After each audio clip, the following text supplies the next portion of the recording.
I'm gonna sit down early. Have a seat.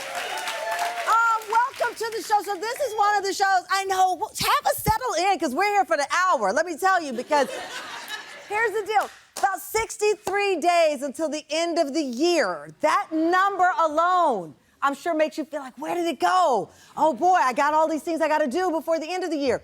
Add in a presidential election just 1 week away, and now you've got tension. Your neck starts to feel away. Stress starts to linger in.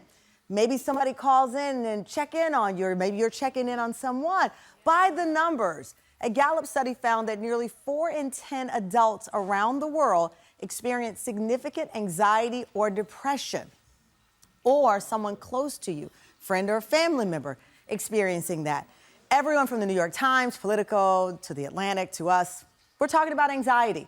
I actually was really hesitant at first to talk about this show because I said the very mention of anxiety makes you what? Anxious. So I was like, guys, if we do this show, it has to be about solutions, right? Things that most people can activate in your life that will make you feel better. How serious of a problem is it? And really, as I said, what you can do, what we can do about it, because even our children, I have anxiety conversations. My son, he's got the little feelings book, and it talks about addressing your feelings. I was born in 1970. Your feelings will go to your room.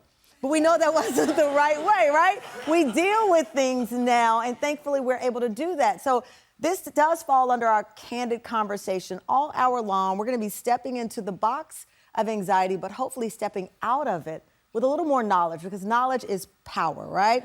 All right, so we're going to dig into it. And truly, the impact that anxiety has on our lives is absolutely real. And we're going to talk with an author who says there are 5 daily habits that can help slow things down before they spiral out of control. Take a look. We talk a lot about the symptoms of anxiety, but what we don't talk a lot about is the physical and emotional exhaustion that comes with it. My anxiety was so bad today. Sometimes it feels like I'm alone in these feelings, that no one else feels these things. I literally was supposed to start a new job today, and I couldn't do it. I can't turn my brain off from thinking these dark thoughts. You think, oh my God, like, what is wrong with me? My issue was panic attacks. For me, it felt like a heart attack. The arm was going numb, the face was going numb, the heart was beating, the eyes were dilating, the room was caving in on me. The first time I experienced anxiety, I was in my early teens, and I just remember this nervous feeling and this heart pounding. And I realized all the things I was experiencing was anxiety. Now I could just put a name to what it was.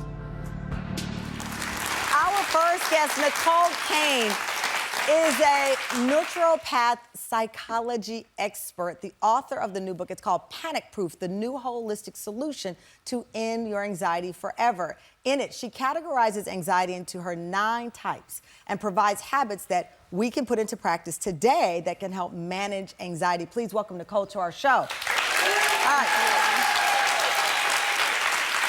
Thank you for joining us. As I said before, I had a little bit of anxiety when we thought about doing this show, because I said, I don't want to leave people feeling more anxious. Yeah. The very word can send you into this feeling. Yeah. Coming through culture growing up, anxiety has been labeled as a problem. And one of the biggest myths about anxiety is that we don't have it, and that if you do have it, then there's something wrong with you. And to your point, clinical anxiety is a diagnosed condition that can be very serious, and some people need medical treatment for it. But we're also hearing the word anxiety everywhere in the headlines. It's almost like, I mean, I've been a journalist for 30 years. I think sometimes they use it to make us click on a story because we react to that word. Your steps provide us not only with what you believe are daily solutions, but identifying it. I like that you want us to understand what is triggering us. Yes, it's how do I understand these thoughts, these feelings, and these sensations in a way that honors my body, honors my experience, and guides me towards healing. What is anxiety? So clinically, anxiety is when our body goes into arousal, and we know it as fight, flight, freeze. And it's so intense that it gets in their way of functioning. So traditionally, we knew this as fight or flight. I mean, I know a lot of you have heard that phrase, but that's what anxiety is? Yes, it's coupled with this sense of I don't have power. In these videos that you showed is I'm having all these thoughts and sensations and I don't know what to do about it. There must be something wrong. You wrote in the book, while we can't control the outcome, we can control our response. I found that interesting because we do know some people need medical support to deal with anxiety. Do you believe most of us, or the majority, fall into an area where we can control our response? If we hear the body when it whispers and we're able to respond when the body whispers, we won't have to wait for it to shout. So it is, in your view, listening to our bodies. In the book, you have levels of anxiety using colors to spotlight. Green light zone anxiety, what is that? So green light zone is when we feel good and calm and grounded, even if stressful things are happening in our lives. And I use the metaphor of the upper bird and the lower bird in the green light zone. And so when you're in your upper bird, you're able to just notice everything that's happening around you, notice all of these factors that are coming to play, and you're able to stay in your green zone, in your calm. Okay, now you have the yellow light zone. What is that? This is when you're starting to get a little activated. So something has tripped your brain or your body, and it's starting to say, ooh, we need to pay attention here.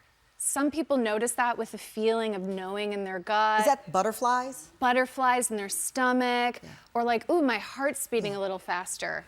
It's starting to ramp up, so that's the yellow light zone. Red light zone. This is crisis. This is what we were seeing in the videos. I'm having a panic attack, a rage attack, and this is when we're in just sheer crisis and we don't feel like we have control. And that's when it becomes overwhelming. Yes. That's interesting because you're going back to listening to the body. It sounds like to me like the yellow zone, sometimes when I'm behind the door and I'm getting ready to walk out, my heart starts to race.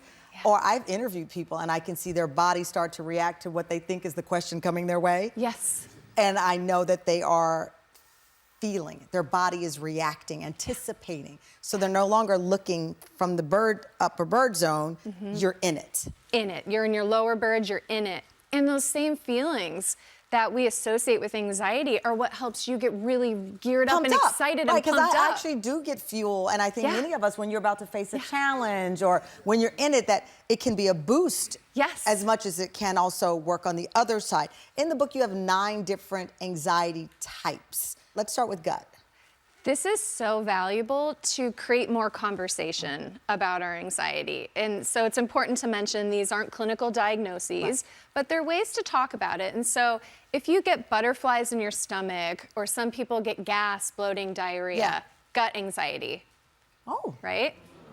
I think a lot of people know that feeling. Your tummy, you're like, oh, my tummy is giving me away. Yeah. I'm trying to be cool and collected here. Yes. Thought. Yeah. So do you ever get racing thoughts, obsessive thoughts? Maybe you're trying to fall asleep I get them at night. I mean, I wake up at night. That's why I now move my phone to the other room, because before I know it, I'm 9 hours in on TikTok because I couldn't sleep. It's racing through my head. Exactly. Thought anxiety. Depressive. That stood out to me. So 80% of people with depression also have anxiety. And so there's a lot of overlap. And so when we look at depressive anxiety, we have sadness, helplessness, low self-esteem, in combination with anxiety symptoms. Well, it's interesting you say that because about 32% of adolescents aged 13 to 18 have an anxiety disorder. And also, according to the Pew Research, 70% of teens say anxiety and depression are a major problem amongst their peers. So it is all consuming, and you talk about the depressive there. I'm curious also about the immune system. I just went and I had my very first heart score. I had anxiety going to get the score and then waiting after the score. But this from the chest, the immune system, our physical body, our nervous system. So allergies, let's talk about that. Anybody here get watery eyes, itchy nose, sneezing? So that's histamine. It's a part of the immune system. We know histamine can cause allergies, but what a lot of people don't know is that it can be as stimulating as adrenaline. And what does that do to your body? it can put us in fight, flight, freeze. So if you're feeling the allergies and you take a Benadryl and you feel like your allergies are better, but you still feel anxious, could be immune system anxiety. So that can help us find treatments that will actually work instead of playing a game of whack-a-mole and trying to pick what hopefully will stop the anxiety.